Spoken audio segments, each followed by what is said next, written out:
തെരുവു നായകൾ ആടുകളെ കടിച്ചുകൊന്നു. 4 ആടുകളെയാണ് നായകൾ കടിച്ചുകൊന്നത്. കരുനാഗപ്പള്ളി തൊടിയൂരിൽ കഴിഞ്ഞ ദിവസം രാത്രിയിലാണ് സംഭവം നടന്നത്.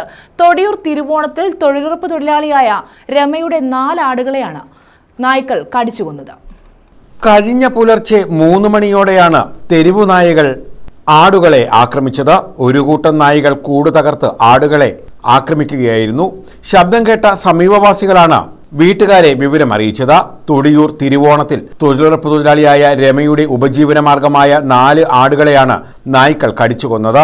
3 മണിയപ്പോഴായിരുന്നു ഈ സംഭവം ഉണ്ടായത്. 3 മണിക്ക് കതവ് തുറന്ന് ഇറങ്ങി വരുമ്പോൾ ഒരെണ്ണത്തിനെ കടിച്ചു കൊന്ന് പുറത്തിട്ട് 3 എണ്ണത്തിനും അനക്കമുണ്ട്.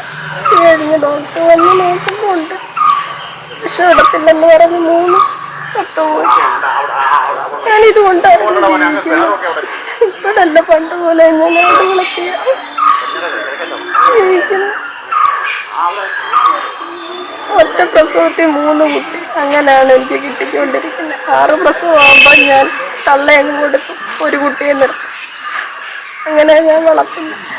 ഇനിയിപ്പോൾ ഈ 2 കുട്ടികളെ കൊടുക്കാറായി 40,000 രൂപ കിട്ടും, ഈ 2 ആൺകുട്ടിയൊക്കെ.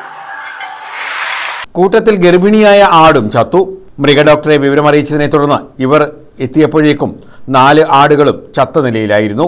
1 ലക്ഷം രൂപയോളം നഷ്ടമുണ്ടായതായി പറയുന്നു. കരുനാഗപ്പള്ളി താലൂക്കിന്റെ വിവിധ ഭാഗങ്ങളിൽ തെരുവുനായ ശല്യം രൂക്ഷമാണ്. തെരുവുനായ്ക്കളെ ഇല്ലായ്മ ചെയ്യാനുള്ള നിയമനിർമ്മാണം ഒന്നും നമ്മുടെ ഗവൺമെൻറ് സംവിധാനം എടുത്തിട്ടില്ല. ഒരു പഞ്ചായത്ത് തലത്തിൽ നമുക്ക് ചെയ്യാൻ പറ്റുന്നത് ABC പദ്ധതി നടപ്പാക്കുക, തെരുവുനായ്ക്കളെ പേവിഷബാധയ്ക്കെതിരെയുള്ള വാക്സിനേഷൻ നടത്തുക, ഇതെല്ലാം നമ്മൾ ചെയ്യുന്നുണ്ട്. തെരുവുനായ്ക്കളെ വന്ധീകരിക്കുന്നതിന് വേണ്ടിയിട്ട് ഈ വർഷവും പ്രോജക്റ്റിൽ നമ്മൾ 12 ലക്ഷം രൂപ വെച്ചിട്ടുണ്ട്. പക്ഷെ അതുകൊണ്ടൊന്നും ഇതിന് ശാശ്വതമായ പരിഹാരം ആവുന്നില്ല. News bureau, Karunagappally.